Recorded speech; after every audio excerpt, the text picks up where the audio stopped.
Hello student, my self Poonam Kumawat. और last class में हमने मेनेस्ट्रुअल साइकिल पढ़ा था oogenesis के बाद, और आज हम देखेंगे oogenesis हो चुका है, मतलब सेकेंडरी oocyte रिलीज हो जाती है, ओव्यूलेशन की फिनोमिना कंप्लीट हो जाती है। तो उसके बाद में जो सेकेंडरी oocyte है उसकी जो स्ट्रक्चर है वो किस तरीके से होती है, यानी कि जिसको हम एक तरह से एग या ओवा कंसिडर करते हैं, ठीक है। क्योंकि बेसिकली कंप्लीट जो एग है उसका फॉर्मेशन तो फर्टिलाइजेशन के टाइम पे ही होता है, लेकिन हमें यहाँ पे मेमेलियन एग की बात करें तो उसकी जो स्ट्रक्चर रहती है वो कुछ इस तरीके से रहती है, ठीक है। तो अगर हम स्ट्रक्चर देखें oocyte की, यानी कि अगर हम एग की देखें, ह्यूमन एग की बात करें जो कि ओवरी से रिलीज होता है, उस टाइम पे उसकी जो प्रेजेंस है वो किस तरीके से होती है। सो आप देखोगे जो न्यूक्लियस होता है इस oocyte का, उसको हम जर्मिनल वेसिकल के नाम से जानते हैं, ठीक है। तो यानी कि जो न्यूक्लियस है, the nucleus of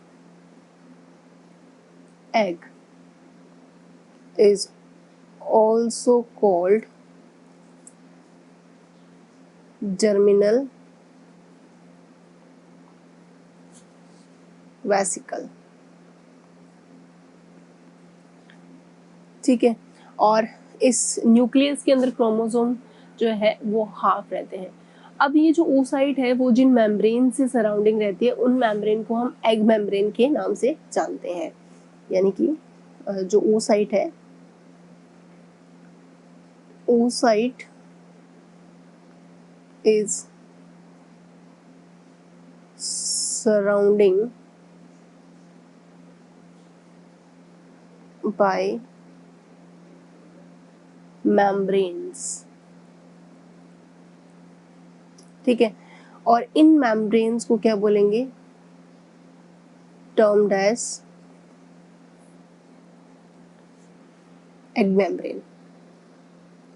the egg membrane के नाम से हम जानते हैं इनको। तो अब हम देखते हैं कि जो ये एग मेम्ब्रेन है ये कितने टाइप की और कितनी प्रेजेंट होती है, क्योंकि oocyte यानी कि जो ओवा है और उसके चारों तरफ हम अगर हम एग मेम्ब्रेन को इंक्लूड कर लें तो अब हमारे लिए जो वर्ड बनता है वो एग बनता है, ठीक है। तो यानी कि एग इज इक्वल टू क्या होता है, oocyte, ठीक है। या फिर आप इसको ओवम वर्ड भी यूज कर सकते हो, प्लस एग मेम्ब्रेन, ठीक है। तो इस तरीके से हमारे सामने एक एग की अपीयरेंस आती है जो कि ओवरी से रिलीज होता है, ठीक है। अब हम यहाँ देखते हैं कि जो मेजोरिटी ऑफ एग होते हैं वो ओवल शेप के ही होते हैं, बट इंसेक्ट का जो एग होता है वो लॉन्ग और सिलेंड्रिकल होते हैं, ठीक है। स्मॉलेस्ट एग की बात करें तो हम देखेंगे, और जो लार्जेस्ट एग है उसके बारे में भी हम डिस्कशन करेंगे। तो मेजोरिटी ऑफ एग का अगर हम यहाँ पे जो शेप है वो किस तरीके से होता है, तो जो मेजोरिटी ऑफ एग है, मेजोरिटी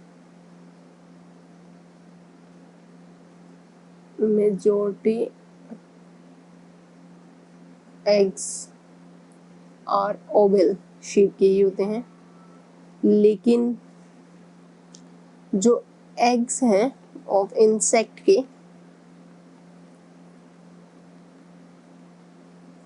वो कैसे होते हैं, आर लॉन्ग होते हैं और सिलेंड्रिकल होते हैं, ठीक है। अब अगर हम स्मॉलेस्ट एग की बात करें, स्मॉलेस्ट एग, तो जो स्मॉलेस्ट एग है वो अप्रॉक्सीमेटली 50 माइक्रोन का रहता है और किसके अंदर होता है, पॉलीकीटा, ठीक है। जबकि लार्जेस्ट एग की बात करें, लार्जेस्ट एग, तो हमारे पास आंसर आता है यहाँ पे एन ओस्ट्रिच एग, ठीक है। तो अब हम देखते हैं कि इन जो एग होते हैं इनके ऊपर जो मेम्ब्रेन होती है वो कितने टाइप की होती है। तो अब यहाँ पे डिस्कशन करते हैं एग मेम्ब्रेन्स के बारे में। ठीक है, तो आप देखोगे कि एग मेम्ब्रेन की बेसिस पे 3 टाइप की मेम्ब्रेन हमें देखने को मिलती है। सो फर्स्ट जो मेम्ब्रेन है वो यहाँ पे कौन सी होगी, फर्स्ट मेम्ब्रेन जो है वो प्राइमरी एग मेम्ब्रेन है, प्राइमरी एग मेम्ब्रेन मेम्ब्रेन। ठीक है, तो प्राइमरी एग मेम्ब्रेन के अंदर कौन सी आती है, प्राइमरी एग मेम्ब्रेन वो मेम्ब्रेन होती है जिनको oocyte खुद रिलीज करती है। ठीक है, तो मतलब दिस मेम्ब्रेन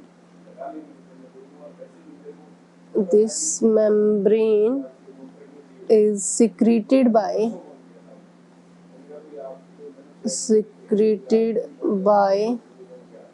the oocyte। ठीक है, itself। एग्जाम्पल में बात करें प्राइमरी एग मेम्ब्रेन में तो 2 तरह की मेम्ब्रेन्स आती हैं। एक होते हैं विटेलाइन मेम्ब्रेन, विटेलाइन मेम्ब्रेन है। ठीक है,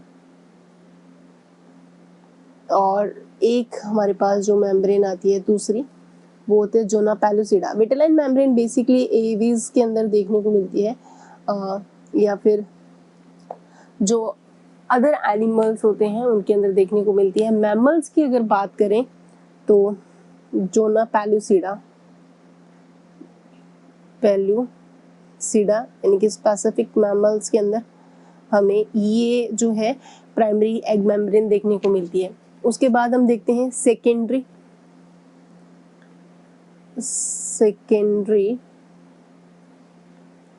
एग मेम्ब्रेन। ठीक है, सेकेंडरी एग मेम्ब्रेन की अगर हम बात करें तो हमारे पास सेकेंडरी एग मेम्ब्रेन वो होती है जो कि प्राइमरी एग मेम्ब्रेन के बाहर होती है और ओवरी के थ्रू ये रिलीज होती है, यानी कि this is found outside the primary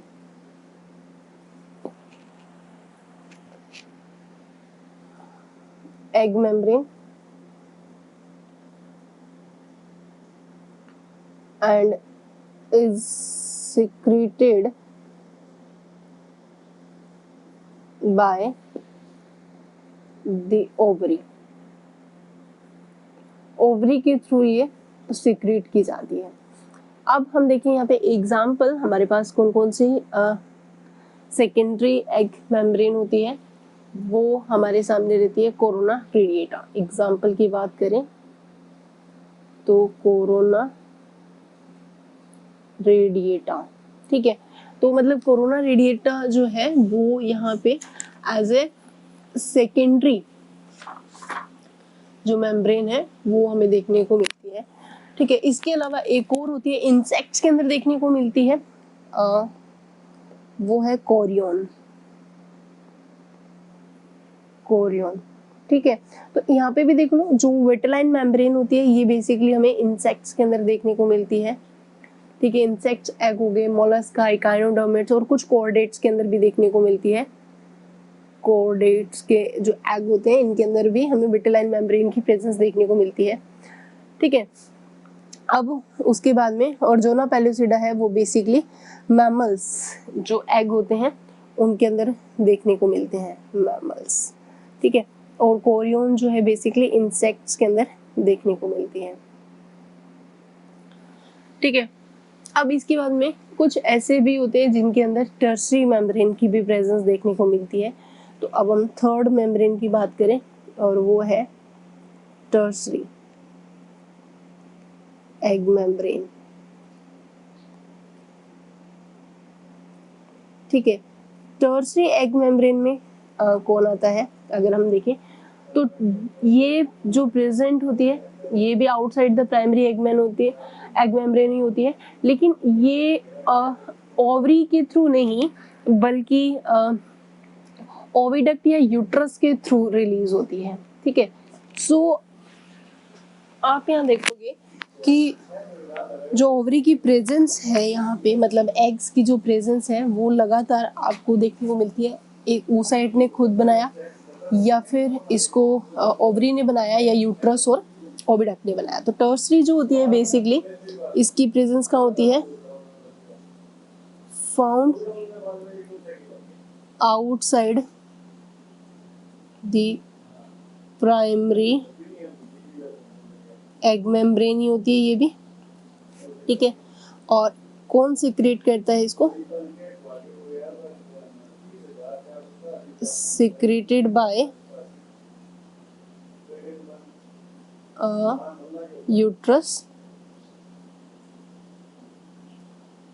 और द ओविडक्ट, ठीक है। सो यहाँ पे आप देखोगे इस तरीके से या तो यूट्रस के थ्रू ये बन रही है या फिर ओविडक्ट के थ्रू बन रही है। एग्जाम्पल की बात करें तो यहाँ पे कौन कौन सी मेम्ब्रेन आएगी, टर्सरी के अंदर बेसिकली हमें जेली कोट हो सकता है, शैल है या शैल मेम्ब्रेन हमें यहाँ देखने को मिलते हैं। बेसिकली एम्फीबियन जो एग होते हैं ना उनके अंदर ये चीज देखने को मिलती है। तो या तो जेली कोट है, ठीक है, जो कि एम्फीबियन एग्स में हमें देखने को मिलती है, या फिर कैलकेरियस जो शैल है या शैल मेम्ब्रेन हम बोल सकते हैं, सेल मेम्ब्रेन या फिर कैलकेरियस शेल, ठीक है। तो बेसिकली ये जो मेम्ब्रेन होती है वो किस में देखने को मिलती है, egg of birds and reptile में ये हमें देखने को मिलती है, जो टर्सरी मेम्ब्रेन होती है वो, ठीक है। तो अब आप इस तरीके से यहाँ पे देखोगे कि जो प्रेजेंस है एग की वो अलग अलग तरीके से इनके ऊपर एग मेम्ब्रेन की प्रेजेंस हमें देखने को मिलती है, ठीक है, प्राइमरी, सेकेंडरी और टर्सरी। अब अगर हम स्पेसिफिक ह्यूमन एग की बात करें कि मैमल्स का जो एग है वो कैसा होता है, यानी कि एग ऑफ मैमल, ठीक है। मैमल एग की अगर हम बात करें तो जो मैमल एग होता है उसके अंदर अगर हम देखें ये मतलब किस तरीके से प्रेजेंट होते हैं, तो एग मेम्ब्रेन के अंदर सॉरी मैमेलियन एग जो होता है यानी कि ह्यूमन एग की अगर बात करें स्पेसिफिक, अगर एग मेम्ब्रेन में भी स्पेसिफिक ह्यूमन एग की बात कर रहे हैं, मैमल्स में भी किसकी, ह्यूमन एग। तो यहाँ पे आप सबसे पहले देखते हो कि यहाँ पे जो एग है उसके अंदर बहुत ही लेस अमाउंट में यॉक प्रेजेंट होता है। तो on the basis of amount of York जो ह्यूमन एग है वो कैसा है, on the basis of amount of York, ठीक है, जो कि बहुत ही लेस अमाउंट में होता है, ठीक है। तो इस बेसिस पे जो एग आता है यहाँ पे वो कैसा आता है, एलैसिथल है। एलैसिथल मतलब बहुत ही कम। वैसे तो अलग अलग तरह के एग होते हैं, एलैसिथल होता है, माइक्रोलैसिथल होता है, मेगालैसिथल होता है, मीजोलैसिथल होता है, इस तरीके से। तो अभी काफ़ी सारे अलग अलग एग है, लेकिन हम यहाँ पे सिर्फ ह्यूमन की पर्सपेक्टिव में बात कर रहे हैं। नेक्स्ट हम देखें यहाँ पे कि on the basis of distribution egg York, मतलब एग में जो यॉक है उसका डिस्ट्रीब्यूशन एक ही साइड में है या इक्वली पूरे एग में स्प्रेड है। तो हमें यहाँ पे on the basis of distribution of York, distribution of York के बेसिस पे जो ह्यूमन एग आता है वो कैसा है, होमो लेसिथल है, ठीक है, इक्विवेलेंट अमाउंट में प्रेजेंट है। उसके बाद हम देखें कि शेल की प्रेजेंस है या नहीं, तो ह्यूमन एग पे नहीं होती। तो on the basis of shell, ठीक है, जो आउटर मोस्ट कवरिंग होती है, उसके बेसिस पे अगर आप देखोगे तो यहाँ पे जो एग आता है वो कौन सा आता है, नॉन क्ल्यूडिक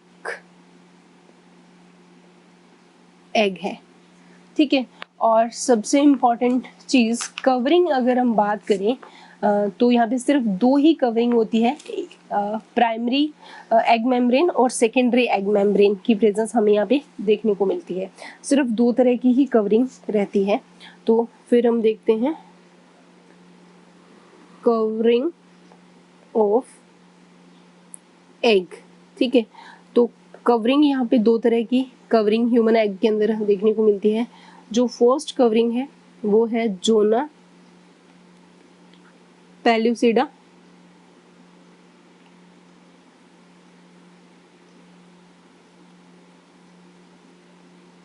ठीक है।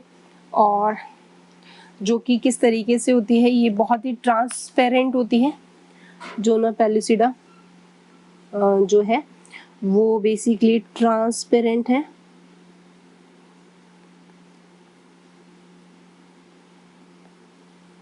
मेम्ब्रेन है। इसको आप एज अ जेली लाइक भी कंसिडर कर सकते हो, जेली लाइक होती है। और ये ट्रांसल्यूसेंट ऑफ ग्लाइकोप्रोटीन की बनी होती है, ट्रांसल्यूसेंट ऑफ ग्लाइकोप्रोटीन की ये बनी होती है, ठीक है। और ये बेसिकली प्राइमरी एग मेम्ब्रेन है, ठीक है। और कौन सिक्रेट करता है इसको, सिक्रेटेड बाय oocyte, या ओवम खुद से बनाता है इसको इटसेल्फ, ठीक है। वहीं हम सेकंड लेयर की बात करें तो सेकंड लेयर हमारे पास कौन सी आती है, corona radiata,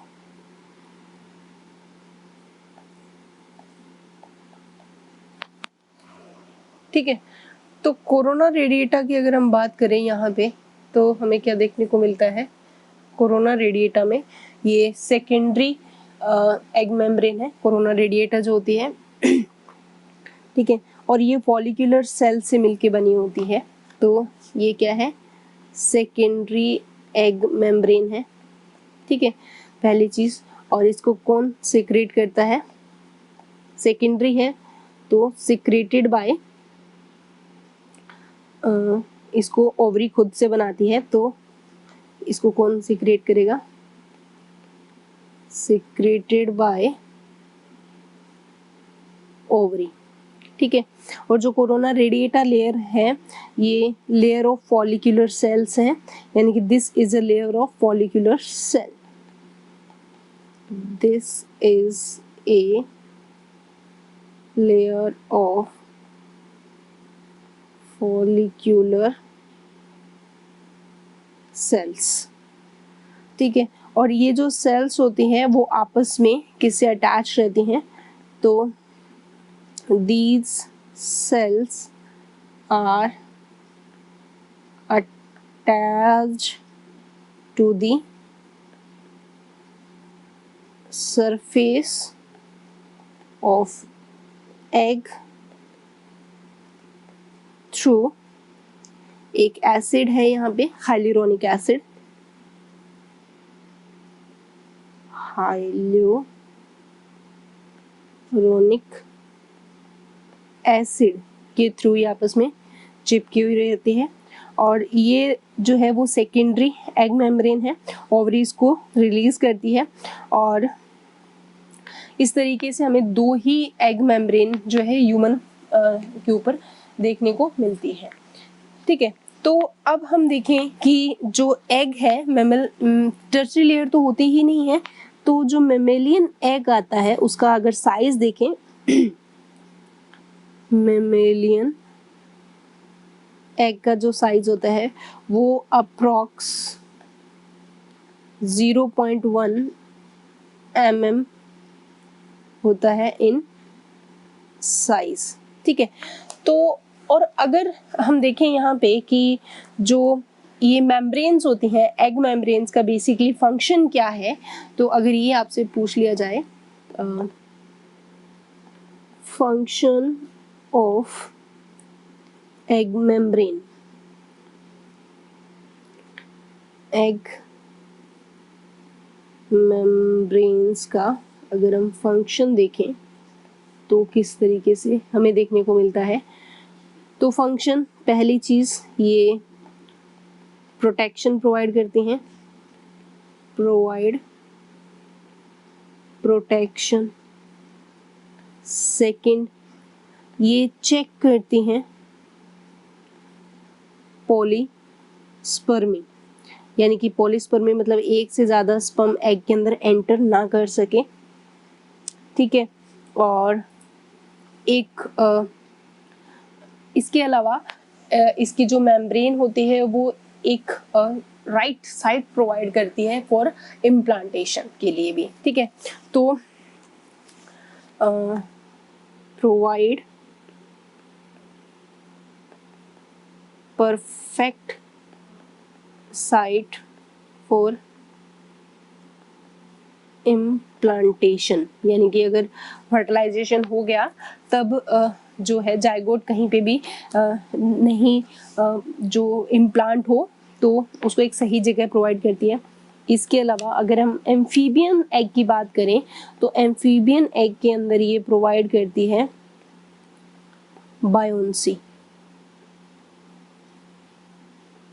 buoyancy to the specific amphibian egg के अंदर, क्योंकि वो वाटर के अंदर ही प्रेजेंट होते हैं, एक्सटर्नल फर्टिलाइजेशन उनमें देखने को मिलता है।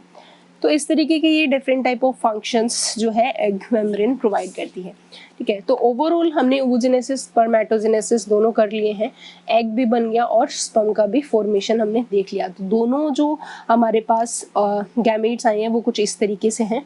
तो यहाँ आप दोनों गैमेट्स देख रहे हो, ये जो हमारे पास गैमेट है वो कौन सा है, ये जो गैमेट है वो है स्पर्म और ये है ओवम, ठीक है। तो अगर हम स्पर्म की बात करें तो स्पर्म में हमें एक्रोसोम दिख रहा है, cap like structure, then nucleus है यानी कि ये पूरा का कंप्लीट हेड, और फिर यहाँ से लेके ये जो पोर्शन हमारे पास आता है ये कौन सा रीजन होता है, मिडल पार्ट होता है स्पर्म का, जिसके अंदर बहुत सारे माइटोकॉन्ड्रिया प्रेजेंट होते हैं, और फिर एक लॉन्ग टेल की प्रेजेंस हमें देखने को मिलती है जिसके अंदर एक्सोनिमा प्रेजेंट होती है, और फिर एंड पीस। तो इस तरीके से हमारे पास एक तो किसकी प्रेजेंस देखने को मिलती है, गैमेट, मेल गैमेट के फॉर्म में हमारे पास क्या है, एग है, ठीक है। वहीं अगर फीमेल गैमेट की बात करें हम तो फीमेल गैमेट के फॉर्म में हमारे पास जो आता है वो कुछ इस तरीके से है। यहाँ पे जो क्रोमोसोम, अगर यहाँ पे भी देखोगे तो क्रोमोसोम 22+Y या फिर X हो सकता है, जबकि यहाँ पे 22+X क्रोमोसोम हमें देखने को मिल सकता है। एक्चुअली स्पर्म के पास दोनों तरह के ही क्रोमोसोम्स हो सकते हैं, 22+X भी हो सकते हैं या फिर 22Y, और जबकि जो एग है यानी कि बेसिकली ये ओवम के फॉर्म में तो सेकेंडरी oocyte ही आती है, ठीक है। और ये जो सेकेंडरी oocyte है इसमें क्रोमोसोम 22+X रहते हैं। ये जो है एग का साइटोप्लाज्म हम यानी कि oocyte का साइटोप्लाज्म है। इस oocyte के चारों तरफ जो लेयर है वो कौन सी है, zona pellucida primary egg membrane है, और एक कोरोना रेडिएटा। अगर आप देखोगे तो सेलुलर लेयर जो है वो इस तरीके से, ये कोरोना रेडिएटा है जो सेकेंडरी एग मेम्ब्रेन है, ठीक है। और जब मियोसिस फर्स्ट होता है तो एक तो सेकेंडरी oocyte का फॉर्मेशन होता है और एक क्या बनती है, पोलर बॉडी, ठीक है। तो वो भी इसके पास प्रेजेंट रहती है। तो इस तरीके से हमारे पास जो ओवरी से रिलीज होता है ओव्यूलेशन के बाद, तो इस तरीके का ओवम रिलीज होता है सिलोमिक या पेरिटोनियल कैविटी में, फिर वहाँ पे इन्फंडिबुलम के थ्रू इसको ऑस्टियम के थ्रू एम्पुलर रीजन तक पहुंचा दिया जाता है, ठीक है। तो अब ये तो थी फीमेल रिप्रोडक्टिव सिस्टम में ओवरी से एग जो है वो बाहर आया और इन्फेंडिबुलम से होता हुआ ओस्टिया के थ्रू एम्पुला तक पहुंच गया। ठीक है, एम्पुला तक ये जो स्ट्रक्चर है वो पहुंचती है। अब हम देखते हैं कि जो स्पर्म्स हैं वो इंसेमिनेट किए जाएंगे, ट्रांसफर किए जाते हैं फीमेल रिप्रोडक्टिव ट्रैक्ट के अंदर, और फिर आगे की सबसे इम्पॉर्टेंट फिनोमिना होती है और वो है फर्टिलाइजेशन की फिनोमिना। ठीक है, सो हम देखते हैं कि जो फर्टिलाइजेशन की फिनोमिना है वो किस तरीके से होती है, क्योंकि सबसे इम्पॉर्टेंट फिनोमिना जो है वो फर्टिलाइजेशन की है। तो फर्टिलाइजेशन से पहले हम देखते हैं कि जो स्पर्म्स होते हैं इंसेमिनेट किए जाते हैं, यानी कि release of sperm in female vagina, और इस फिनोमिना को हम क्या बोलते हैं, इंसेमिनेशन बोला जाता है। ठीक है, तो इंसेमिनेट होने के बाद में वेजाइना के अंदर स्पर्म्स आ जाते हैं और फिर वो जो स्पर्म्स होते हैं वो फिर ओविडक्ट तक अपनी टेल की हेल्प से पहुंचते हैं और फिर उनके अंदर क्या होता है, फर्टिलाइजेशन की फिनोमिना कंप्लीट होती है। तो अब हम यहाँ पे सबसे बड़ा और सबसे इम्पॉर्टेंट इवेंट डिस्कशन करने जा रहे हैं और वो है फर्टिलाइजेशन। तो हम स्टार्ट कर रहे हैं यहाँ पे फर्टिलाइजेशन। फर्टिलाइजेशन, ठीक है, सबसे इम्पोर्टेंट हमारे पास जो इवेंट है वो है फर्टिलाइजेशन। देखो फर्टिलाइजेशन में बेसिकली हमें क्या होता है, यहाँ पे मेल और फीमेल जो न्यूक्लियाइज होते हैं या मेल और फीमेल गैमेट, उनके आपस के अंदर फ्यूजन हमें देखने को मिलता है। ठीक है, उसको हम क्या बोलते हैं, फर्टिलाइजेशन, और उसका जो रिजल्ट है तब हमारे सामने क्या होता है, एक डिप्लॉयड जाइगोट का फॉर्मेशन होता है। ठीक है, तो हम यहाँ पे डेफिनेशन किस तरीके से करेंगे इसको define, the process in which union of male and female gametes and fusion of pronuclei of sperm and ovum takes place thus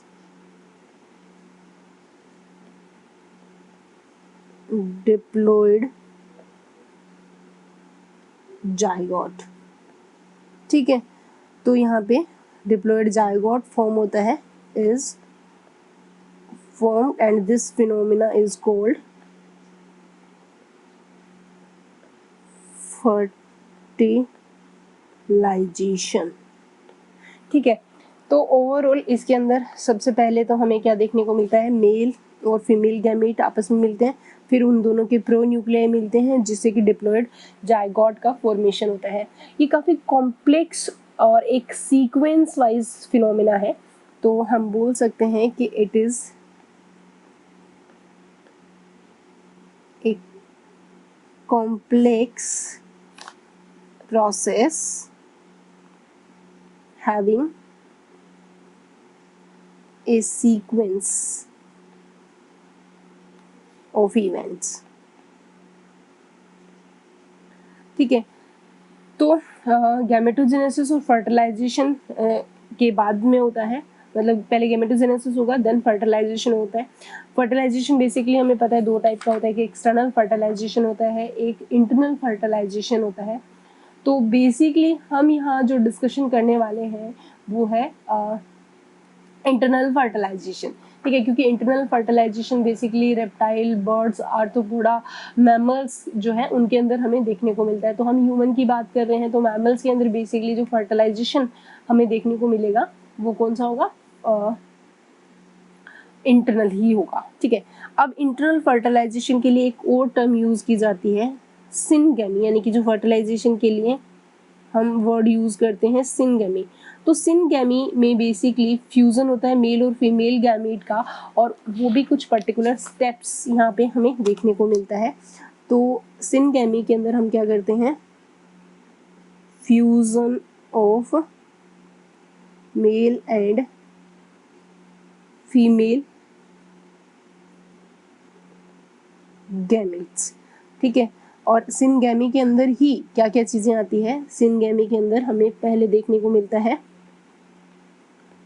plasmogamy, दूसरा स्टेप कैरियोगेमी, और तीसरा स्टेप सिनगैमी के अंदर आता है एम्फीमिक्सिस, एम्फीमिक्सिस। तो ये सारे के सारे स्टेप्स क्या है, अगर हम देखें तो जो पहला स्टेप है प्लाज्मोगेमी, तो fusion of cytoplasm, fusion of cytoplasm of both gametes, फिर यहाँ पे क्या होगा, fusion of pronuclei of both gametes. उसके बाद में पेयरिंग ऑफ क्रोमोसोम्स होता है, तो उसको हम क्या बोलते हैं, amphimixis, pairing of chromosomes of both gametes, ठीक है। इस फिनोमिना को हम एम्फीमिक्सिस के नाम से जानते हैं, ठीक है। तो इस तरीके से हमें सिनगैमी की जो फिनोमिना है देखने को मिलती है। अब हम देखते हैं कि जो यहाँ पे जो फीमेल ह्यूमन है, ह्यूमन के अंदर जो ये मैकेनिज्म है फर्टिलाइजेशन का, वो किस तरीके से होता है। तो ये जो मैकेनिज्म है वो यहाँ पे हमें अलग अलग स्टेप्स के अंदर देखने को मिलता है, ठीक है। तो यहाँ पे बेसिकली हम क्या देखेंगे कि जो स्पर्म है वो किस तरीके से एग को फ्यूज करता है या फर्टिलाइज करता है। तो पहले तो हम स्टेप्स की बात करें यहाँ पे, तो मैकेनिज्म देखते हैं फर्टिलाइजेशन के क्या क्या होंगे। मैकेनिज्म ऑफ फर्टिलाइजेशन या स्टेप्स ऑफ फर्टिलाइजेशन भी आप देख सकते हो कि क्या क्या स्टेप्स होंगे फर्टिलाइजेशन के। तो पहला जो स्टेप होता है वो होता है कि जो मेल और फीमेल गैमेट्स होते हैं, यानी कि अप्रोच करता है स्पर्म टुवर्ड द एग, जिसको हम क्या बोलते हैं, एप्रोक्सीमेशन, एप्रोक्सीमेशन, ठीक है। और एप्रोक्सीमेशन के दौरान बेसिकली कुछ यहाँ पे अट्रैक्शन देखने को मिलता है। उसके बाद में मेल और फीमेल गैमेट के बीच में सेकंड स्टेप होता है, वो होता है capacitation, capacitation of sperm. Third हम यहाँ पे देखेंगे कि जो पेनेट्रेशन करता है स्पर्म जो होता है वो एग मेम्ब्रेन को पेनेट्रेट करता है, तो पेनेट्रेशन ऑफ स्पर्म किसके अंदर, इनटू ओवम, एम्पुला के अंदर। और पेनेट्रेट करने के बाद में फोर्थ स्टेप में जो स्पर्म है वो एग के पास पहुंचता है, यानी कि ऊ साइड के पास पहुंचता है। तो फिर वो ऊ साइड में क्या होता है, एक्टिवेशन देखने को मिलता है, जिससे वो मियोसिस सेकंड को फटाफट कंप्लीट करके एग फॉर्म करता है, ठीक है। और उसके बाद हमारे पास फिफ्थ जो स्टेप आता है उसमें हम देखते हैं फॉर्मेशन ऑफ प्रोन्यूक्लियाई और फिर उनके अंदर एम्फीमिक्सिस, ठीक है। तो इस तरीके से हमारे पास ये कुछ स्टेप्स हैं जिनके अंदर हम कंप्लीट फर्टिलाइजेशन की मैकेनिज्म ह्यूमन के अंदर देखते हैं, ठीक है।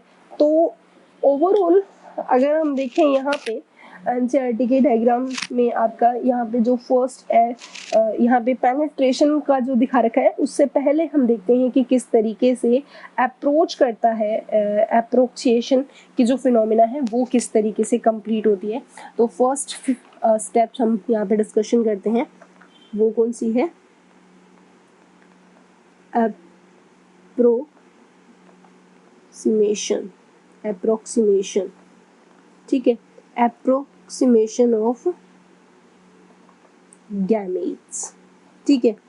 तो यहाँ पे आप क्या देखते हो कि जो एग होता है उसको, उसकी तरफ जो स्पर्म होता है वो अप्रोच करता है, approach of sperms towards eggs is called approximation, right. उसके बाद में क्या होता है कि हमें पता है कि जो ह्यूमन एग जो है, ह्यूमन स्पर्म्स होते हैं, वो इंसेमिनेट कर दिए जाते हैं वेजाइनल या सर्विक्स पार्ट में।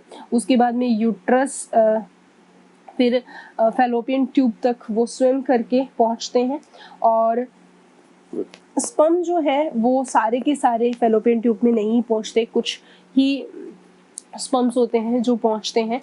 और स्पर्म्स को ऊपर की तरफ मोटिलिटी के लिए यूट्रस की जो वॉल से रिलीज हुए कुछ लोकल हार्मोन्स होते हैं, वो यहाँ पे बहुत इंपॉर्टेंट रोल प्ले करते हैं, कंट्रैक्शन करवाते हैं यूट्रस की वॉल में, ताकि वो जल्दी से एग की तरफ पहुंच सके और एग को फर्टिलाइज कर सके, ठीक है। तो यहाँ पे हम देखते हैं कि जो इस तरीके का जो अप्रोच हमें देखने को मिलती है उसको अप्रोक्सीमेशन हम गैमेट्स बोलते हैं, ठीक है। और अब हम देखते हैं कि नंबर ऑफ स्पर्म्स जो हैं वो काफ़ी होते हैं, छोटा होता है कंपैरेटिव टू स्पर्म ओवा के, ओवा काफ़ी बड़ा होता है। इंटरनल फर्टिलाइजेशन यहाँ देखने को मिलता है। सो अगर हम बोलें कि इन ह्यूमन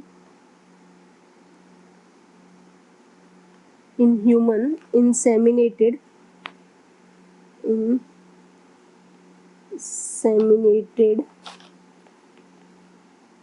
sperms स्विम करते हैं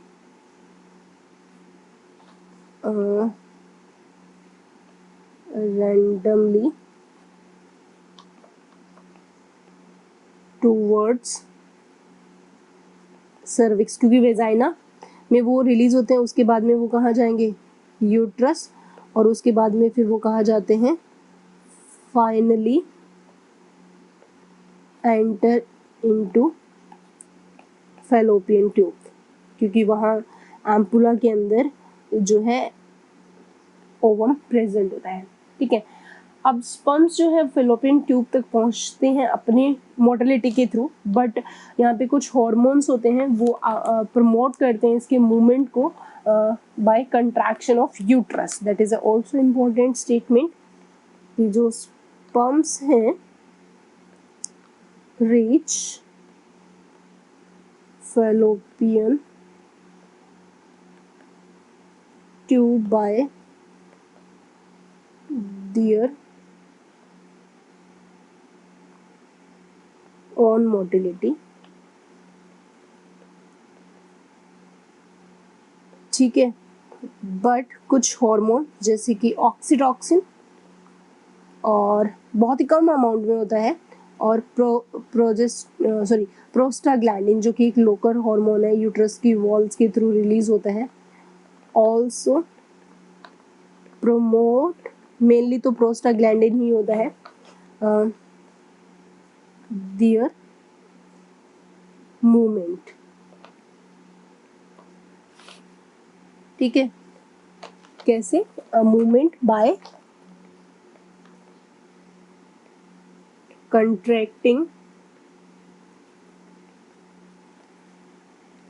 यूट्रस, ठीक है। तो इस तरीके से हम यहाँ देखते हैं कि जो स्पर्म्स होते हैं वो मूवमेंट करते हैं सेकेंडरी oocyte के थ्रू, ठीक है, सेकेंडरी oocyte के तरफ, ठीक है। अब यहाँ पे एक चीज़ और होती है कि कुछ पर्टिकुलर ऐसे प्रेजेंस है ओवा की सरफेस पे भी रहती है, और जो है एग है, ओवम और स्पर्म दोनों के पास रहती है, यानी कि वो क्या है, फर्टिलाइजिंग और एंटी फर्टिलाइजिंग की प्रेजेंस, जिसकी वजह से वो उसको अप्रोच करता है। तो फर्टिलाइजिंग क्या है, ये present on surface of the ovum, ठीक है। और ये क्या है, इट इज ए ग्लाइकोप्रोटीन होता है, ठीक है। और जो कि अट्रैक्ट करेगा किसको, ओवा को, सॉरी स्पर्म को अपनी तरफ। फिर एक होता है एंटी फर्टिलाइजिंग। एंटी फर्टिलाइजिंग के अंदर हम देखेंगे ये कहाँ प्रेजेंट होता है, present on surface of sperms. और ये क्या होते हैं, it is an acidic protein है। ठीक है, तो बेसिकली फर्टिलाइजिंग जो है वो एज ए लॉक की तरह और एंटी फर्टिलाइजिंग एज ए की तरह काम करता है। तो ये तो एज ए लॉक और ये एज ए की तरह काम करते हैं, जिससे कि स्पर्म जो है एक अपनी ही स्पीसीज के ओवा के साथ फ्यूज करता है या फर्टिलाइज्ड करता है। तो यहाँ पे सबसे इम्पॉर्टेंट चीज़ है कि यहाँ पे लॉक एंड की प्रेजेंस होने से दैट्स वाई फर्टिलाइजेशन जो है, द फर्टिलाइजेशन इज स्पीसीज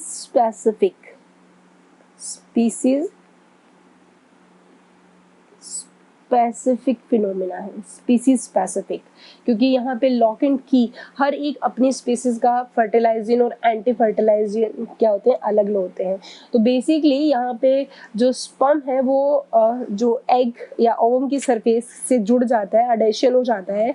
यहाँ पे ये अडेशन होता है फर्टिलाइजिंग और एंटी फर्टिलाइजेशन के बीच में रिएक्शन को, जिसको हम एक और टर्म से जानते हैं, वो है स्पर्म ग्लूटिनेशन। तो ये भी आपसे पूछा जा सकता है कि स्पर्म ग्लूटिनेशन क्या है, तो आप बता सकते हो it is a addition of sperm on ovum surface due to fertilizing and anti-fertilizing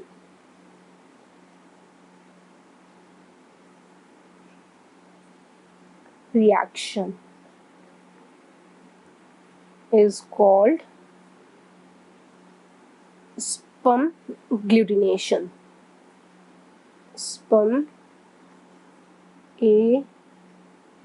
glutination.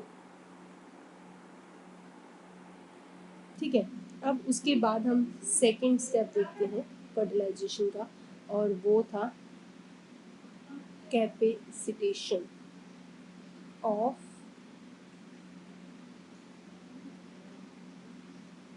Sperm. ठीक है, इसके अंदर क्या चीज़ होती है, तो आप देखोगे कि कैपेसिटेशन के अंदर बेसिकली एक ऐसी प्रोसेस है जिसके अंदर जो स्पर्म होता है वो एबिलिटी गेन करता है टू फ्यूज एग। तो that is a process, it is the process by which sperms gain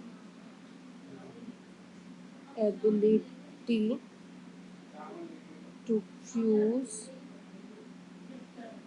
egg।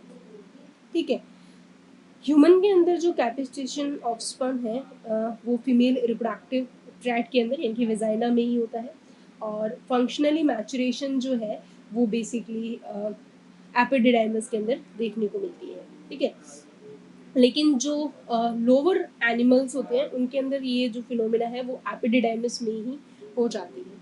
That is important कि ह्यूमन के अंदर ये कहाँ होता है, फीमेल रिप्रोडक्टिव ट्रैक्ट के, जबकि लोअर ऑर्गेनिज्म में ये एपिडिडाइमस में होता है। Capacitation of sperm occur in female reproductive tract। Reproductive tract, और ट्रैक्ट में भी कहाँ बेसिकली, तो आंसर आएगा वेजाइना में, ठीक है। जबकि वाई अगर फंक्शनैलिटी देखें स्पर्म की तो वो कहाँ हो जाती है, functional maturation of sperm occur in epididymis, ठीक है। तो इन लोअर ऑर्गेनिज्म में, इन लोअर एनिमल्स में जो कैपेसिटेशन की फिनोमिना है अकर इन एपिडिडाइमिस, ठीक है। कैपेसिटेशन के दौरान जो स्पर्म है वो रिसीव करता है न्यूट्रिएंट फ्रॉम वेजाइना से, और अपनी जो एक्टिव साइट होती है उनको वो एक्सपोज करता है, मतलब स्पर्म फिजियोलॉजिकली एक्टिव होता है। स्पर्म जो है वो एक्टिव होगा एग के पास जाने के लिए और उससे फ्यूज करने के लिए। तो हम बोल सकते हैं कि इस फिनोमिना में यानी कि क्या होता है, during capacitation sperms receive nutrients from vagina and expose their active sites, ठीक है।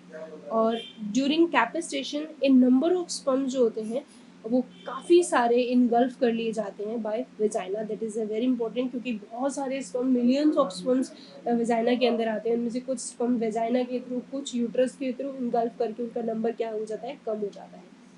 तो during capacitation A number of sperms are engulfed by vagina, ठीक है। वेजाइना के थ्रू इनगल्फ कर लिया जाता है। उसके बाद हमारे पास थर्ड पोर्शन आता है, वो है पेनिट्रेशन ऑफ स्पर्म। देखो मिलियंस ऑफ स्पर्म में कुछ ही स्पर्म्स होते हैं जो कि ओवम के पास जाते हैं, लेकिन हमें तो एक ही स्पर्म की रिक्वायरमेंट है। तो ये जो डायग्रामेटिक व्यू एनसीईआरटी में दिया हुआ है इसका पेनिट्रेशन था, तो कुछ इस तरीके से है। तो एनसीईआरटी के अंदर आप इस डायग्राम को अच्छे से देख सकते हैं कि वहाँ पे आप देखते हो कि ये ओवा है, और ओवा की कौन कौन सी सेल्स हैं, जो ये आपको ब्राउन कलर की जो अपीयरेंस में आ रही है वो कोरोना रेडिटा की सेल्स है। ग्रीन कलर की जो अपीयरेंस है वो जोना पैलुसिडा है, और फिर यहाँ पे ये ओवम का क्या है, प्लाज्मा मेम्ब्रेन। प्लाज्मा मेम्ब्रेन और जोना पैलुसिडा के बीच में जो स्पेस होता है उसको प्री वेटेलाइन स्पेस का नाम दिया जाता है। अंदर हमें ग्रीन कलर का ओवा, और अगर आप देखो इसके चारों तरफ जो स्पर्म्स हैं वो इसको पेनिट्रेट कर रहे हैं। तो यहाँ पे आप स्पर्म का फर्स्ट, यहाँ आया स्पर्म, सेकंड स्टेप में स्पर्म जो है वो पेनिट्रेट कर रहा है किसको, कोरोना रेडिएटा सेल्स को, और फिर वो पेनिट्रेट करेगा किसको, जोना पैलुसिडा को। तो इस तरीके से आप देखोगे कि एक ओवा को कई सारे स्पर्म्स जो है उसको घेर लेते हैं, ठीक है। तो यहाँ पे जो पेनिट्रेशन जो है वो हमें कहाँ देखने को मिलता है, यानी कि ये जो बहुत इंपॉर्टेंट स्टेप हम देखते हैं, ये एक ही ओवा को कई सारे जो स्पर्म्स होते हैं वो उसको चारों तरफ से घेर लेते हैं, और फिर पेनिट्रेट करेंगे सबसे पहले कोरोना रेडिएटा को और फिर जोना पैलुसिडा को, ठीक है। तो जैसे ही स्पर्म जो होते हैं वो एग के पास आते हैं तो वो पेनिट्रेट करने के लिए यहाँ पे स्पेसिफिक एंजाइम्स का यूज़ करते हैं। तो अगर हम देखें यहाँ पे जो पेनिट्रेशन होता है वो सबसे पहले किसका होगा, पेनिट्रेशन जो है वो किसका होगा सबसे पहले, ऑफ कोरोना रेडिएटा, फर्स्ट जो लेयर है उसको पेनेट्रेट किया जाएगा किसके थ्रू, बाय द एंजाइम, और उस एंजाइम का नाम क्या है, उस एंजाइम का नाम है हाइल्यूरोनिडेज एंजाइम, हाइल्यूरोनिडेज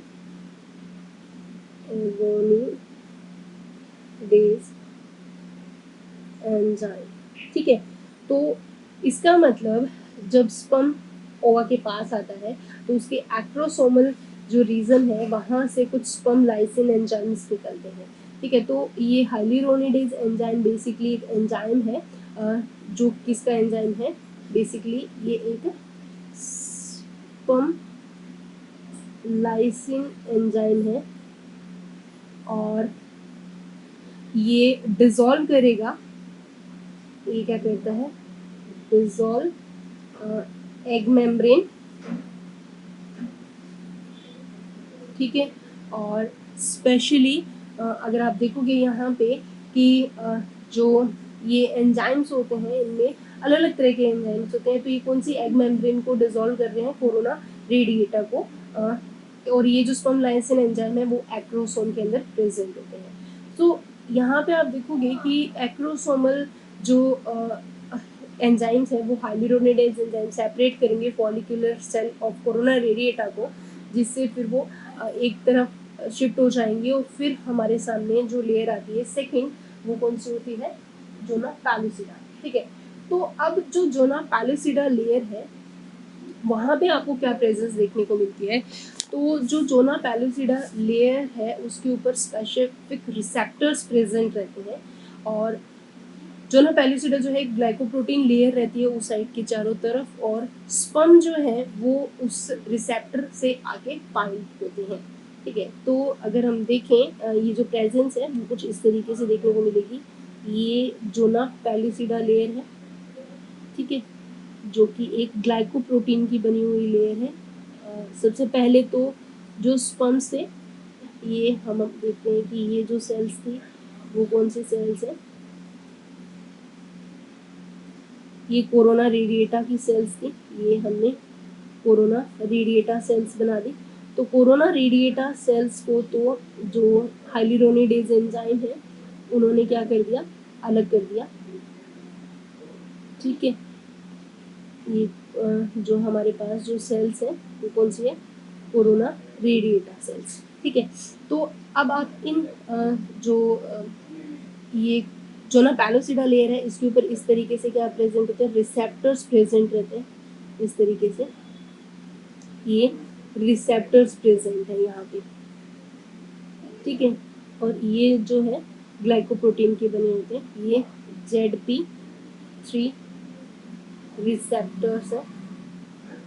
ठीक है, और किसके ऊपर प्रेजेंट होते हैं, और जोना पैल्यूसिडा पे।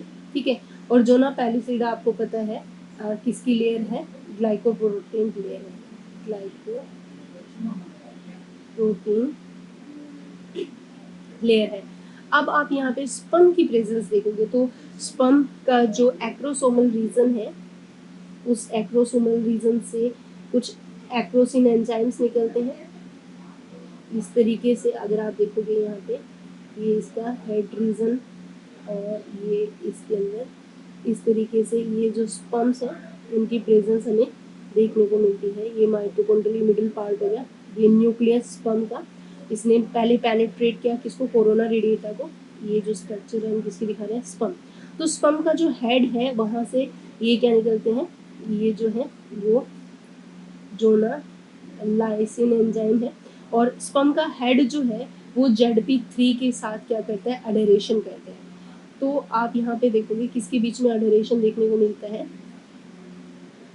Adherence of sperm to ZP3 receptors. ठीक है, और जैसे ही स्पर्म इन रिसेप्टर के साथ बाइंड होते हैं तो यहाँ पे सबसे इम्पोर्टेंट रिएक्शन स्टार्ट हो जाती है, वो है एक्रोसोमल रिएक्शन। एक्रोसोमल रिएक्शन मतलब एक्रोसोम से एंजाइम्स निकलना स्टार्ट हो जाते हैं हेड के इसके साथ बाइंड अप करते ही, ठीक है। तो अब सेकंड केस में अडरेशन के जस्ट बाद क्या होगा, जो स्पर्म है वो बाइंड करेगा to a sperm receptor on the zona, and this leads to initiation of सबसे important reaction, और वो कौन सी है, एक्रोसोमल रिएक्शन, ठीक है। तो आप देखोगे यहाँ पे एक्रोसोमल रिएक्शन हमें देखने को मिलती है। एक्रोसोमल रिएक्शन के दौरान क्या होगा, काफ़ी सारे एंजाइम्स जो हैं वो रिलीज होते हैं एक्रोसोमल रिएक्शन के दौरान। वेरियस एंजाइम्स आर रिलीज्ड, ठीक है। और इन एंजाइम्स को हम जोनालाइसिन या एक्रोसिन के नाम से भी जानते हैं, या फिर आप इनको प्योरली तो यही होते हैं जोनालाइसिन, क्योंकि जो हाईली रोनिडाइज एंजाइम होता है वो स्पर्म के एक्रोसोमल जो हेड होता है ना वहीं पे ही प्रेजेंट होता है, मतलब एक्रोसोम की ब्रेक डाउन की जरूरत नहीं होती हाईली रोनिडाइज एंजाइम के निकलने के लिए, क्योंकि वो सरफेस पे ही प्रेजेंट होता है, ठीक है। तो अब जो ये एक्रोसिन है ये फैसिलिटेट करेगा पेनिट्रेशन ऑफ स्पर्म थ्रू जोना पैलिसिडा को, यानी कि इसकी हेल्प से ही स्पर्म जो है वो पेनिट्रेट होके जोना पैलिसिडा को क्रॉस कर पाएगा। तो आप यहाँ पे देखते हो कि सबसे इम्पॉर्टेंट चीज़ जो है वो हमें यहीं देखने को मिलती है कि किस तरीके से ये जो फिनोमिना है वो कंप्लीट होती है, ठीक है। तो अब आप देखोगे यहाँ पे क्या हुआ कि एक्रोसिन क्या करेगा, facilitate the penetration of sperm through zona pellucida, ठीक है। और जोना पैल्यूसिडा को पेनिट्रेट करने के लिए यहाँ पे जो सबसे इम्पॉर्टेंट रोल रहता है वो किसका है, एक्रोसिन, ठीक है। अब एक्रोसिन के अंदर हमें ये जो फिनोमेना है वो कुछ इस तरीके से देखने को मिलेगी, ठीक है। तो आप यहाँ देखोगे कि ये जो जोना पैलिसिडा लेयर है इसको थोड़ा हम थिक करके देखते हैं। ये जोना पैलिसिडा जो लेयर है इनके रिसेप्टर के पास जैसे ही स्पर्म का जो हेड है वो फ्यूज हुआ, ठीक है। और इस हेड के साथ फ्यूज होते ही इस स्पर्म ने क्या रिलीज किया, यानी कि स्पर्म से हमें इस तरीके से स्पर्म के हेड से एंजाइम्स आए, और ये एंजाइम कौन से थे, एक्रोसिन एंजाइम, और इन एक्रोसिन एंजाइम की हेल्प से ही स्पर्म जो है वो अब इस तरीके से इस जोना पैल्यूसिडा को क्या कर पाएंगे, पेनिट्रेट कर पाएंगे, ठीक है। इस तरीके से यहाँ पे जो स्पर्म जो है वो जोना पैलिसिडा को यहाँ पे क्या कर रहा है, पेनिट्रेट कर रहा है, और यहाँ पे जो रिएक्शन होती है उसको हम किस नाम से जानते हैं, एक्रोसोमल रिएक्शन के नाम से जाना जाता है। तो यहाँ पे बेसिकली कौन सी रिएक्शन होती है, एक्रोसोमल रिएक्शन हमें देखने को मिलती है, ठीक है। तो अब स्पर्म जो है वो जोना पैलिसिडा को क्या कर रहा है, पेनिट्रेट कर रहा है। जैसे ही वो पेनिट्रेट करेगा यहाँ पे आप देखोगे ये है प्लाज्मा मेम्ब्रेन, ठीक है। ये क्या है, प्लाज्मा मेम्ब्रेन ऑफ oocyte, ठीक है। अब यहाँ पे देखोगे कि ये जो स्पर्म है वो यहाँ से फिर पेनिट्रेट करता हुआ किसके पास आता है, स्पर्म जो पेनिट्रेट करता हुआ इसका जो पोर्शन है, जैसे ही यहाँ पे आके प्लाज्मा मेम्ब्रेन के साथ इंटरेक्ट करेगा, ठीक है, तो यहाँ पे जैसे ही ये इंटरेक्ट करेगा तो यहाँ पे नेक्स्ट स्टेप जो हमारा था, एग का एक्टिवेशन स्टार्ट हो जाता है, यानी कि पेनिट्रेशन ऑफ स्पर्म हो गया ओवम के अंदर, और उसके बाद में नेक्स्ट एक्टिवेशन ऑफ एग या oocyte, हम यहाँ पे वर्ड यूज कर सकते हैं, एग या oocyte का हमें देखने को मिलता है। जब मैं पहले ये फिनोमिना आपको क्लियर कर देती हूँ क्या होता है, तो इस फिनोमिना के अंदर प्लाज्मा मेम्ब्रेन के जस्ट नीचे कुछ इस तरीके से कॉर्टिकल ग्रैन्यूल्स प्रेजेंट रहेंगे, ठीक है, यहाँ पे क्या है, कॉर्टिकल ग्रैन्यूल्स रहते हैं। जैसे ही स्पर्म प्लाज्मा मेम्ब्रेन के साथ बाइंड अप करता है या उससे अटैच होता है, तो ये कॉर्टिकल ग्रैन्यूल जो है वो फैसिलिटेट होके प्लाज्मा मेम्ब्रेन के बाहर आ जाते हैं, ठीक है। तो यानी कि अगर हम रैंकिंग करें तो रैंकिंग हमारा ये फर्स्ट स्टेप, ये सेकंड स्टेप, फिर थर्ड और ये फोर्थ, और यहाँ पे ये क्या हो रहा है, फिफ्थ स्टेप में आप देखते हो कि कॉर्टिकल ग्रैन्यूल्स जो होते हैं ये क्या है, कॉर्टिकल ग्रैन्यूल्स, ठीक है, ये क्या होते हैं, डिस्चार्ज हो जाएंगे और डिस्चार्ज होके यहाँ पे एक लेयर का फॉर्मेशन करते हैं, कॉर्टिकल ग्रैन्यूल्स, ठीक है। तो यहाँ पे आप देखते हो कि जैसे ही कॉर्टिकल ग्रैन्यूल्स बाहर की तरफ शिफ्ट होते हैं तो एक यहाँ पे एक फर्टिलाइजेशन मेम्ब्रेन का फॉर्मेशन हो जाता है, तो दैट इज 6 पॉइंट, और वो क्या है, फर्टिलाइजेशन मेम्ब्रेन का फॉर्मेशन यहाँ पे हो जाता है, ठीक है। So that is the cortical reaction. ये एक्रोसोमल रिएक्शन थी फर्स्ट तो हमारे सामने, और अब मैं आपको यहाँ पे बताने जा रही हूँ सेकेंड, और ये कौन सी है, कॉर्टिकल रिएक्शन, ठीक है।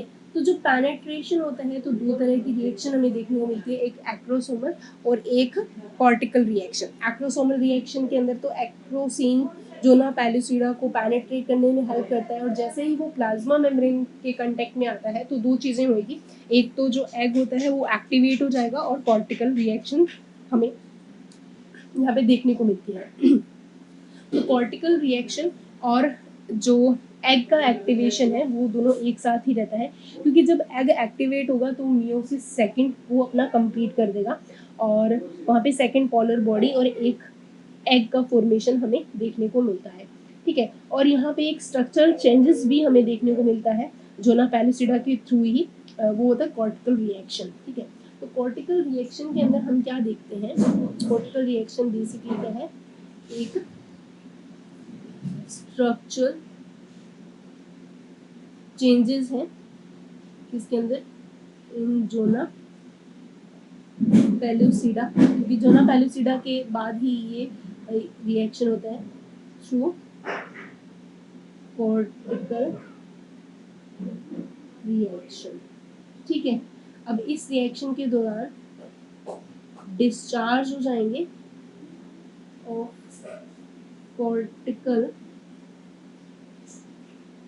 ग्रैन्यूल्स इन कहाँ पे, प्री विटेलाइन स्पेस, यानी कि आप यहाँ पे देखोगे तो ये जो स्पेस है, ये जो स्पेस है यानी कि जोना पैलुसिडा और प्लाज्मा मेम्ब्रेन के बीच में जो स्पेस होता है उसको हम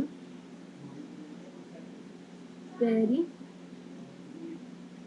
विटेलाइन, पेरी विटेलाइन स्पेस बोलते हैं, ठीक है। तो जो discharge of cortical granule in पेरीविटेलाइन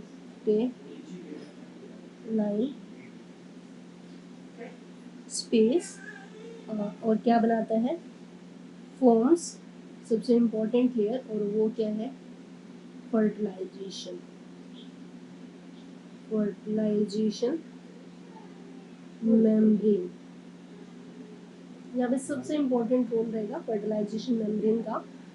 क्या करती है फर्टिलाइजेशन मेम्ब्रेन, तो फर्टिलाइजेशन मेम्ब्रेन बेसिकली प्रिवेंट करती है poly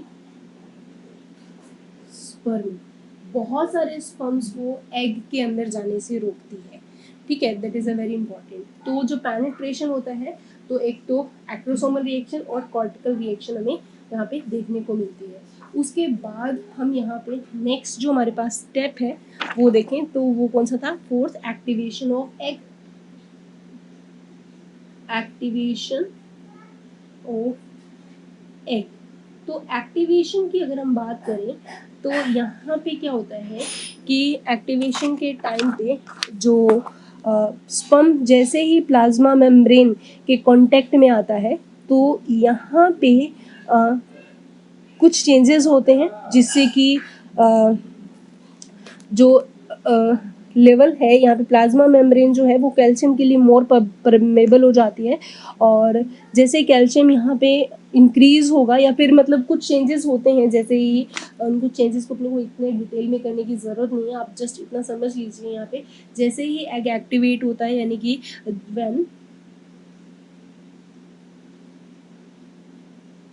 when this sperm comes in contact with ovum plasma membrane, ठीक है। तो जैसे ही वो प्लाज्मा मेम्ब्रेन के कांटेक्ट में आएगा, तो उसी के साथ ही ओवम यानी कि जो oocyte है, सेकेंडरी oocyte, वो बेसिकली क्या कर देगी, completion of meiosis second of secondary oocyte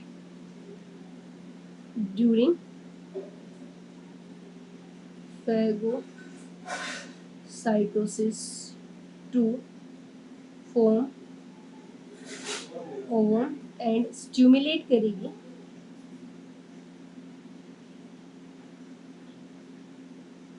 simultaneously it release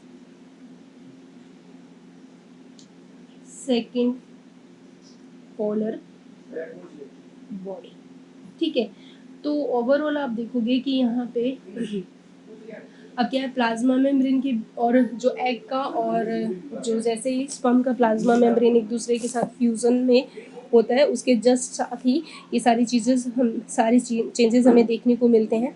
और ओवरऑल जो सेकेंडरी oocyte है वो मियोसिस सेकेंड को कंप्लीट कर चुके होते हैं, और इसी के साथ ही जो इवेंट है फर्टिलाइजेशन का वो भी कंप्लीट होता है। स्पर्म जो है बेसिकली एंटर कर जाएगा इनसाइड द ओवा, ठीक है। तो इसी के साथ ही आप क्या देखते हो, जो कंप्लीट स्पर्म फिर एंटर कर जाएगा इनसाइड द ओवम, ठीक है। और उसके जैसे ही वो यहाँ पे एंटर करेगा, एंटर करने के साथ तो पहले जो फिनोमिना हुई वो क्या हुई थी, प्लाज्मोगेमी कंप्लीट हो चुकी है। उसके बाद जो हमारे पास फिनोमिना होती है, यानी कि लास्ट स्टेप में हमें क्या देखने को मिलता है, प्लाज्मोगेमी के जस्ट बाद हमारे सामने क्या आएगा, कैरियोगेमी, कैरियोगेमी। और थर्ड जो हमें यहाँ देखने को मिलता है, एम्फीमिक्सिस की फिनोमिना हमें देखने को मिलती है। तो अब हम देखें कि ये जो फिनोमिना है, यानी कि अब हम फोर्थ फिनोमिना देखते हैं कि किस तरीके से लास्ट में ये सारी चीज़ें कंप्लीट होती है। तो आप एक डायग्राम के थ्रू मैं आपको बताऊं तो इस तरीके से तो हमारे पास क्या थी, कोरोना रेडिएटा सेल्स, ठीक है। उसके बाद में ये हमारे पास कौन आई, जोना पेलुसिडा, ठीक है। और उसके बाद फिर हमारे सामने आया ये प्लाज्मा मेम्ब्रेन, ठीक है।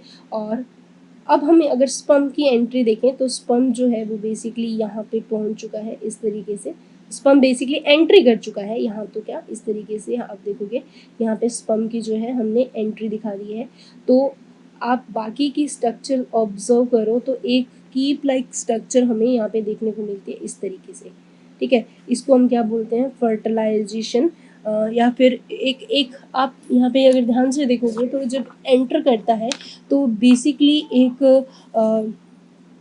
ऐसी प्रोसेस या ऐसी कीप लाइक स्ट्रक्चर यहाँ पे फॉर्म होती है जिसको हम यहाँ पे कॉन ऑफ रिसेप्शन के नाम से जाना जाता है। इसको हम बोलते हैं कॉन ऑफ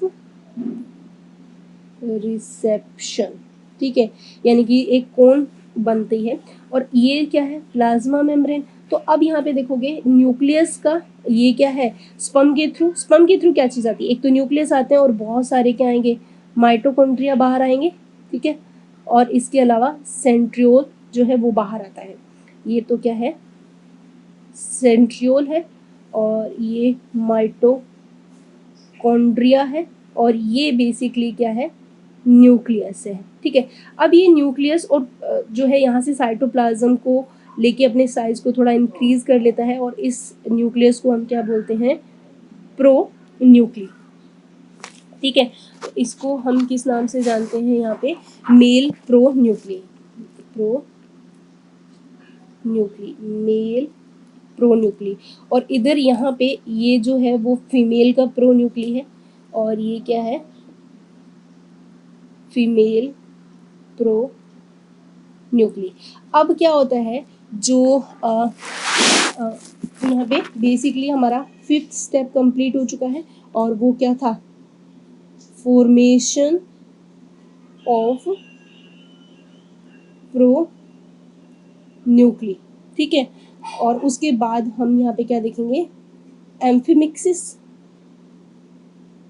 ठीक है। तो अब यहाँ पे आप देखते हो कि जैसे ही स्पर्म से न्यूक्लियस सारा साइटोप्लाज्म गेन करके अपने साइज को इंक्रीज कर देता है, तो मेल प्रोन्यूक्लियाई जो है वो फीमेल प्रोन्यूक्लियाई की तरफ क्या होता है, मूव करता है। तो बेसिकली हम यहाँ पे जो देखते हैं उसको हम क्या बोलते हैं, यानी कि जब male pronuclei move toward the female, यानी कि ये जो है अब किसकी तरफ मूव करेगा, move towards the female pronuclei, ठीक है। और इस पाथ को हम किस नाम से जानते हैं, इस पाथ को स्पर्म कॉपुलेशन पाथ बोला जाता है, ठीक है। और इधर जो फीमेल होता है वो भी जो है वो मेल की तरफ मूव करेगा, ठीक है। तो इसको हम क्या बोलते हैं, ओवम कॉपुलेशन पाथ, ठीक है। तो ओवरऑल आप देखोगे कि जो इसको हम किस नाम से जानते हैं, ओव्यूलेशन और स्पर्म और ओवम कॉपुलेशन पाथ, इन सबको मिला के हम फर्टिलाइजेशन पाथ के नाम से जानते हैं। तो बेसिकली जो फर्टिलाइजेशन पाथ बनता है वो किससे बनता है, स्पर्म एंड ओवा का जो एक दूसरे की तरफ मूवमेंट है, मूव टूवर्ड्स ईच अदर, ठीक है। तो उस पाथ को हम फर्टिलाइजेशन पाथ के नाम से जानते हैं, ठीक है। तो इस तरीके से आप क्या देखते हो कि इस तरीके से जो ये स्पर्म न्यूक्लियस, एग का न्यूक्लियस है, और ये हमारे पास स्पर्म का न्यूक्लियस है, इन दोनों के बीच में क्या हुआ, फ्यूजन होता है, ठीक है।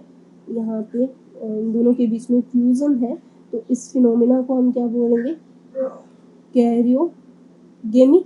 और उसके जस्ट बाद इन दोनों के बीच में फ्यूजन हो जाने के बाद में एक न्यूक्लियस बनता है, और उस न्यूक्लियस के अंदर हमारे पास मेल के भी और फीमेल के भी क्रोमोसोम हमें देखने को मिलते हैं, और इस फिनोमिना को हम किस नाम से जानते हैं, एम्फीमिक्सिस, एम्फीमिक्सिस के नाम से जानते हैं। और अब ये जो न्यूक्लियस बना है वो बेसिकली किसका है, जायगोट का न्यूक्लियस है, जो कि 2n है, और इसमें 44 + XY chromosome as a boy होने पे और as a XX as a female होने पे यहाँ पे देखने को मिलते हैं। सो इस तरीके से हमारे सामने जो है सेक्स डिटर्मिनेशन भी हो गया फर्टिलाइजेशन से, ठीक है। मेल और फीमेल के कैरेक्टरिस्टिक्स आपस में फ्यूज़ करते हैं, और सबसे इम्पॉर्टेंट चीज़ की काफ़ी सारी वेरिएशन भी हमें फर्टिलाइजेशन से देखने को मिलती है। तो एक डायग्राम के थ्रू देखें तो आप इस डायग्राम के थ्रू देख सकते हैं कि ये एक फ्रेश स्पर्म है जो कैपी स्टेट होके कोरोना, ये इसका एक्रोसोम रीजन है, और ये कोल्यूमिनस सेल्स या कोरोना रेडिएटा सेल्स हैं, उनको इस तरीके से ये पेनिट्रेट करता है।